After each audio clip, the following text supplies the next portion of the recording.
Most American car buyers don't find out their brand is in trouble from a press release.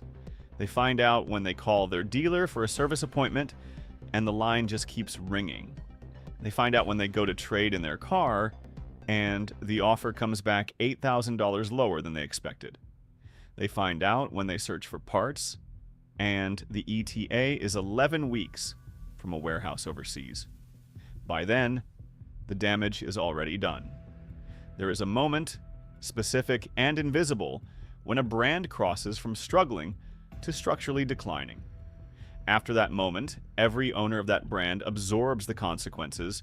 Whether they know it's happening or not, used values drop, dealer networks shrink, parts availability tightens, and the pool of buyers willing to pay a fair price for your car gets smaller every quarter. We track 6 brands either already in that process or moving toward it at a pace that every current owner needs to understand before the next announcement catches them off guard. This is not speculation. Every number in this video comes from Edmunds valuation data, iSeeCar's depreciation reports, and NADA sales figures through Q1 2026. We are going hardest first. Before the brands, you need to understand the mechanism, because what is happening to these 6 is not random. It is the result of 3 simultaneous pressures that have been tightening since 2023. First, Chinese brands entered the American conversation. They are not in full US distribution yet, but BYD, Zeekr, and Lynk & Co. have reshaped what buyers expect for a given price point. When a $35,000 Chinese SUV with 300 miles of range and a full suite of driver assist technology lands in the US market, it does not just compete with EVs. It reframes what every non-Toyota, non-Honda brand has to justify. Second, Stellantis is bleeding.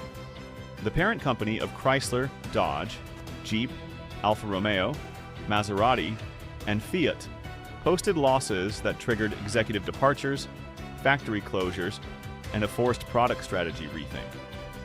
When one corporate parent owns 6 brands and is under financial pressure, not all 6 survive at full investment levels. History is clear on what happens next. Third, Japanese and Korean alternatives have never been stronger or cheaper. A buyer who walked away from a 2021 Infiniti today can replace it with a Genesis G80, a Lexus ES, or an Acura TLX at the same price point with a stronger dealer network, stronger resale, and a brand not in visible contraction. That substitution effect is already in the sales numbers. Here are the 6 brands. Brand 1, Mitsubishi. The story here is not that Mitsubishi is gone. It is that Mitsubishi is hollowing out, and most owners have not noticed yet. In 2014, Mitsubishi sold 76,081 vehicles in the United States.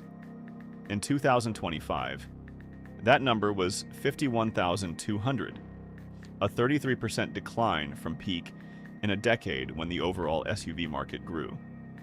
The Outlander is carrying the entire brand.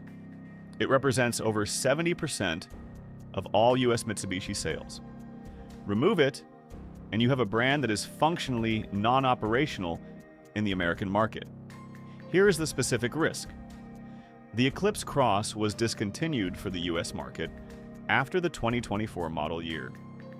The Mirage, once a volume driver for the brand, is down to sales figures that would get a model discontinued at any healthy automaker.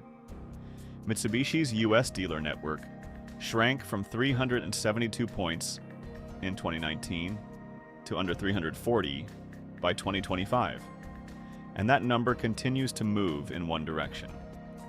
When a brand concentrates this heavily into a single model, any disruption to that model, a quality issue, a facelift delay, a competitive loss, hits the entire brand simultaneously. For Eclipse Cross and Mirage owners specifically, you are already driving a discontinued or near discontinued model supported by a shrinking dealer footprint. iSeeCar's data shows used Mirage values sitting at retention rates below 42% at 3 years. That number is not a floor, it is a trend line. Brand 2. Alfa Romeo. Alfa Romeo has a plan. The problem is the plan requires a level of buyer patience that the sales data suggests American buyers do not have. In 2025, Alfa Romeo sold 16,400 vehicles in the United States. To put that number in context, Toyota sold more RAV4s in a single week. Alfa's entire US lineup currently consists of 3 models: the Tonale, the Stelvio, and the Giulia. The 4C is gone. The Giulia, one of the most critically praised sports sedans of its generation, sold fewer than 3,100 units in 2025. A car that every automotive journalist agrees is genuinely exceptional is commercially irrelevant.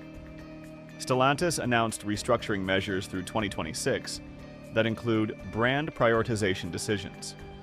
Alfa Romeo is not in the priority tier. The Tonale PHEV was supposed to be the volume driver that made the brand financially sustainable. It has not performed at those levels. Here is the specific risk for current owners. Alfa Romeo's dealer network in the United States is thin, approximately 140 authorized dealers nationwide. For context, Toyota has over 1,500. If you own a used Giulia or Stelvio outside a major metropolitan area, a single dealer closure can make your nearest authorized service point 90 miles away. That reality is already priced into the used market. IC Cars shows the Stelvio retaining approximately 51% of its value at 3 years, roughly 18 percentage points below a comparable BMW X3. Brand 3. Chrysler currently sells 1 vehicle in the United States. 1, the Pacifica minivan. That is the entire brand. This is not a temporary product gap waiting to be filled. Chrysler had a sedan lineup. The 300 was discontinued after the 2023 model year. The Voyager was cut. Every product development dollar inside Stellantis that could have gone to Chrysler is going to Ram, Jeep, and Dodge instead, because those brands still have volume.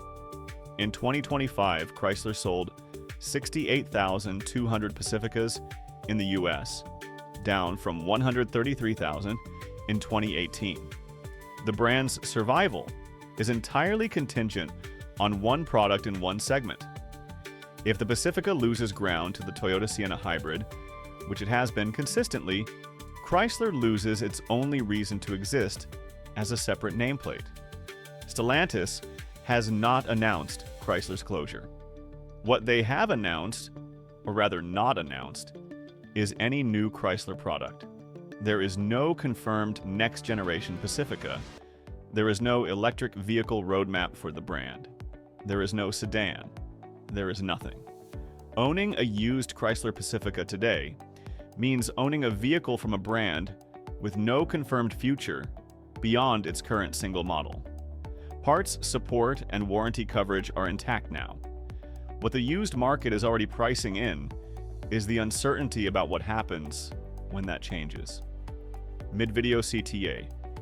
This channel tracks exactly these situations in the US car market before most buyers find out. Subscribe now. Every video we publish could protect thousands of dollars of your money. Brand 4. Infiniti. Infiniti's decline is a case study in what happens when a parent company stops investing in a premium brand and then wonders why it stops feeling premium. In 2017, Infiniti sold 153,415 vehicles in the United States. In 2025, that number was 58,200, a 62% decline from peak. In a market where Lexus, Genesis, and Acura all grew or held. Nissan, Infiniti's parent, has been under sustained financial pressure.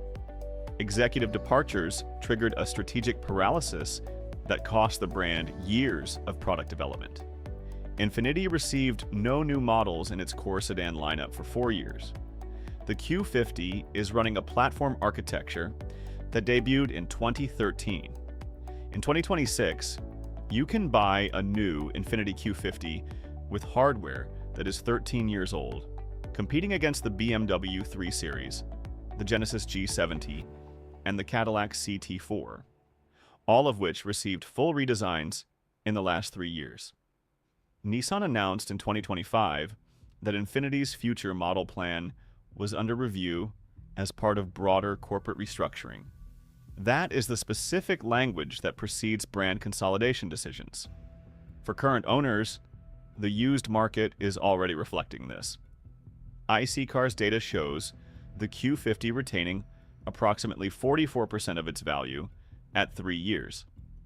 The QX60, Infiniti's best-selling SUV, retains 53%, significantly below the Lexus RX at 68%, and the Genesis G580 at 61%. Brand 5, Dodge. Dodge is not disappearing, but the Dodge that exists today is not the Dodge that most of its owners bought into. The Challenger and Charger, the muscle car models that defined Dodge's identity and accounted for a combined 112,000 annual sales at peak, are both discontinued as gasoline vehicles. The Charger Daytona EV is their replacement. It is a genuinely fast car. It is also a $60,000 electric vehicle from a brand whose buyer base historically purchased $35,000 V8s. In 2025, Dodge sold 47,800 total vehicles in the United States, down from 195,000 in 2018. The Durango is now carrying a brand that once had 3 high-volume models. Dodge is in the same structural position as Mitsubishi. 1 surviving model, 1 segment. Total exposure if that model falters. The specific risk here is identity collapse. Dodge buyers buy Dodge because of what Dodge means. When the brand transitions from the loudest, fastest, most visceral V8 experience in its segment to an EV lineup that starts at $60,000, a significant portion of that buyer base simply leaves. And a brand that loses its core buyer identity takes years, sometimes a decade, to build a new one. During that period, used values for outgoing models soften as the brand's cultural relevance fades. The last generation Challenger and Charger will become collector's items eventually. That day is not today. Today, they are orphaned products from a brand in active identity transition, and the used market is pricing that uncertainty in real time. Brand 6, Maserati. This is the one that should alarm anyone who bought a Maserati in the last 4 years. In 2022, Maserati was selling approximately 10,200 vehicles in the United States annually. In 2025, that number had dropped to under 4,800, a 53% decline in 3 years. Not from a high base, from an already low one. Stellantis has publicly indicated that Maserati's product investment will be reduced as part of its restructuring. The Grecale, the brand's attempt at a mainstream-ish luxury SUV entry point, underperformed its sales targets. The MC20 supercar is spectacular and commercially irrelevant to volume. The Gran Turismo EV received mixed reviews and limited buyer uptake. In Europe, Maserati's situation is more severe. The brand has been operating at production levels so low that industry analysts have written openly about whether a sub 5,000 unit annual volume is commercially viable for any brand carrying Maserati's fixed cost structure. For US owners, the depreciation numbers are severe. The Ghibli retains approximately 36% of its original value at 3 years, according to IC Cars data, on a vehicle that started at $76,000. That is a loss of nearly $49,000 in 3 years. Even within the luxury segment, where depreciation runs faster than mainstream, Maserati's numbers are outliers. The dealer network tells the same story. There are fewer than 90 Maserati dealers in the United States. If that number contracts further under a restructuring scenario, service access and resale competitiveness in secondary markets deteriorate simultaneously. Every brand on this list is measured against the same reference point: the Toyota RAV4 Hybrid. IC Cars data shows it retaining 72 to 76% of its value at 3 years. In a segment where the average SUV retains 52%, the RAV4 Hybrid is in a category of 1. Toyota's US sales fell less than 1% in 2025, while Maserati fell 53%, Dodge fell 38%, and Infiniti fell 21%. The brands that protect your investment are not the most exciting ones. They are the ones American buyers trust when something goes wrong, the ones that cost the least to service, and the ones with dealer networks so deep that closing one branch means driving 7 minutes to the next one. That list has always been short. Here's the action. It takes 10 minutes and costs nothing. Go to Edmunds or CarGurus right now. Pull the current private party value on your specific vehicle, your exact year, trim, and mileage. Write that number down with today's date. Come back in 6 months. Pull the same report. If your car is depreciating faster than the segment average for its category, the market is telling you something specific. It is not just age. It is not just mileage. It is pricing the uncertainty around your brand's future into every transaction. That number, the gap between what it should be worth and what it actually is your signal. The owners who paid attention to that signal before the announcement came kept their equity. The ones who waited found out at the trade-in desk. Every brand on this list showed the warning signs before the damage was already done. The difference between the buyers who protected themselves and the ones who didn't was not luck. It was timing. Subscribe now. This channel publishes every week with exactly this kind of research. What is moving in the US car market before it moves past you?